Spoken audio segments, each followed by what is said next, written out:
deep. Got a chance. 500.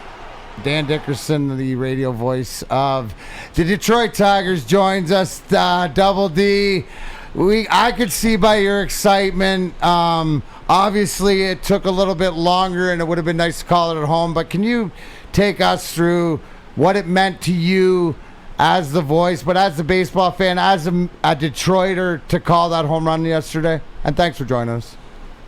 Oh, you're welcome. Great to see you. Terry, good to see you. My pleasure. I was talking to your bride last night. Lori. Yeah, because I told her my son is at Michigan State studying communications. She's like, oh, really? Oh, I got to meet the guy. Oh, look out. She's going to get the full court press and get him going, that's for sure. She almost talked Celine into going to Michigan State. Almost. Ooh. Almost. Close. Right. Where'd she end up going? Stanford. Wow. All right. Yeah. All right. Hey, they're in the running. That's pretty good. I know. Yep.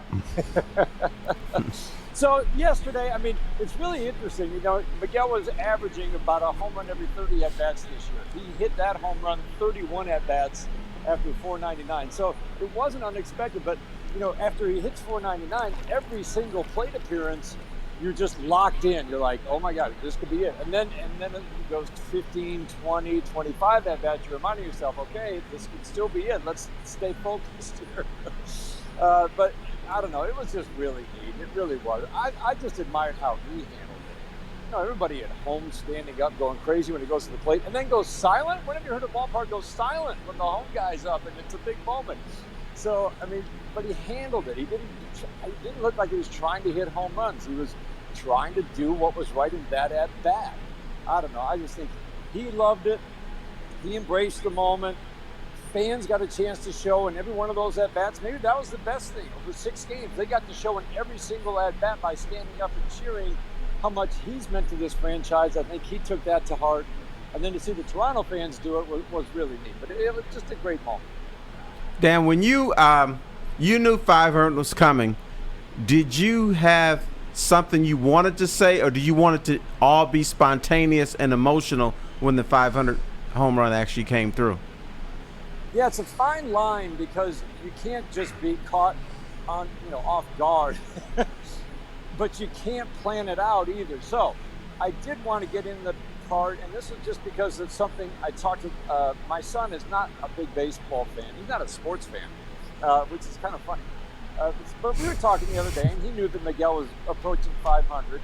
And so he said, well, how many people have played Major League Baseball? I'm like, well, over 20,000. He goes, then he kind of does the quick math and goes, oh, well, that's pretty good then. He's only the 28th to, hit 500. So it just planted the seed in my mind. I thought for just the general audience to put it into perspective. I mean, we keep hearing 28th to hit 500, 28th to hit 500, but now you put it in perspective how special being one of 28 is. So anyway, that conversation, I wanted to get that in, but it's not part of the call. The call just has to be a reaction.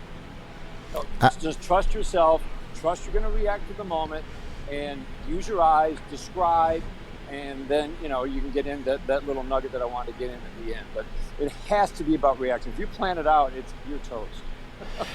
My question, Double D, is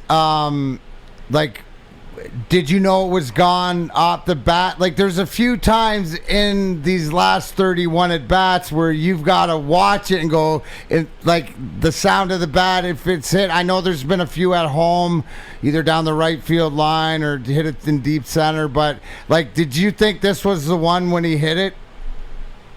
Off the bat, it looked good, but it was right center. And so then you're thinking, okay, it's got to carry. For some reason, it didn't seem, that's a home run hitter's ballpark. It just didn't seem like some balls that, you would think would go out they were not going out the whole weekend. So, no, I was not sure. It looked good off the bat, but that actually makes it almost a better call because then it's like, Deeb has got a chance instead of a no-doubter. That's kind of fun.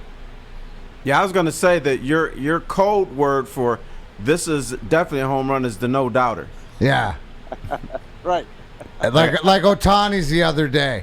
But that one was a no-doubter. And what a performance, that was by him. But my question is we mentioned to Terry, do we know who caught the ball in the bullpen? And did Miguel get it back after the game, or was there? Because they went into the Tigers bullpen, correct? It was just from my vantage point, just to the left of the bullpen, in deeper right center. So the bullpen was more toward the right field line. So my understanding is, first of all, the perfect scenario. Our Authentics people have been traveling with the team, and they were all ready to negotiate with a fan, and they had all kinds of little trinkets and treats and incentives to get the ball back. So it lands in a spot where nobody is. And I think one of our bullpen catchers, Tim Reams, went over and got it. Nice. And then our Authentics guy, Jordan Field, went out and got the ball from him. They're all specially marked, so they know it's the ball. I'm thinking, what if it's rattling around by the batting cages out there? What if it gets mixed in with a whole bunch of other balls? But no, they were numbered and sequenced, and they got it back easily. So again, the best case scenario, because I know they were preparing for some serious negotiations if it had gone into the stands at home. That's awesome. You seem genuinely thrilled, not excited, but thrilled. Like, this is really huge and everything. So talk about your I guess your enthusiastic level, but you also have to make sure that you're calm enough to call it so we understand it. Yeah. So how difficult was that? It's just something you kind of learn through the years, that it's good to get excited, make a good call for both teams, but it's obviously better for the home team. But also, you can't just start cheering and going crazy. The listener, my guiding philosophy is always, thanks to Ernie Harwell, does the listener have a clear understanding of what just happened? So go ahead, get excited, but they better understand that, that was a walk-off, or that was a ground ball single that scored the run. You can't just start yelling. You got to make sure you continue to describe with just excitement in your voice. And I just love calling baseball games, and I love the Tigers, obviously. So it's easy to get excited for me. It's easy, to really rise to the moment. I saw, they put that camera in the booth starting on the homestand. I'm like, I don't want this in the booth. They're like, don't worry, you won't even notice it after a while. And they were right. I just didn't want to, think that I have to do something for the camera. I was surprised when I saw the clip that they posted. I'm like, I don't even remember doing that. But I do tend to move a lot when I call games. I got to move. Strike out, I'll kind of back up and pump my fist, or do the umpire, like, ring them up. So I move when I call games in exciting moments. But that one, I was really surprised. I'm like, oh, I did that. Awesome, Double D. I know that's the day off today. Well deserved. Enjoy it for the boys off to St. Louis. We will catch you on the radio call tomorrow, but appreciate it as always. And couldn't. I was in the car listening when it happened and having that connection. So I thank you for it, and to see your excitement. And we'll catch up with you soon. I think the last thing is, do you think Miguel's got an outside shot to get to 3,000 this year? I know he's got 45 hits left with only 36 games. So it's probably an outside shot, yes, but he is swinging the bat pretty well right now. He'd have to get on a roll. You see him get on a roll, say, and have that 10, 12 game streak where he's got 20, 22 hits, something like that. And believe me, he can do that. Keep an eye out, because he just might do it. I mean, it's probably going to be next year, but I wouldn't put anything past Miguel Cabrera. Well said. That's Dan Dickerson. Thanks, Double D. We'll catch up with you soon. That'll be his next big call, 3,000 hits. That's it. That's the next. Hey, stay tuned for his next big call. That's and then right. After that, the Tigers clinch the pennant or the division. That'll be your next call after that. Wow.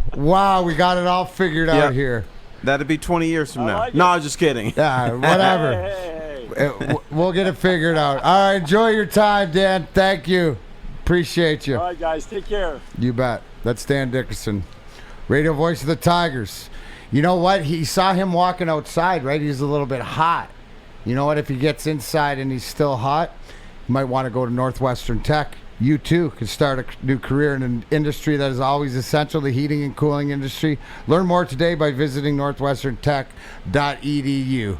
Darren McCarty, this is Terry Foster, sitting in for Neil Rule and Joink Bell because he's the only guy that can fill in for two guys at once because he's the boss. Anyway, double duty. That's it. Big D Energy. Stay tuned here at Woodward Sports Network.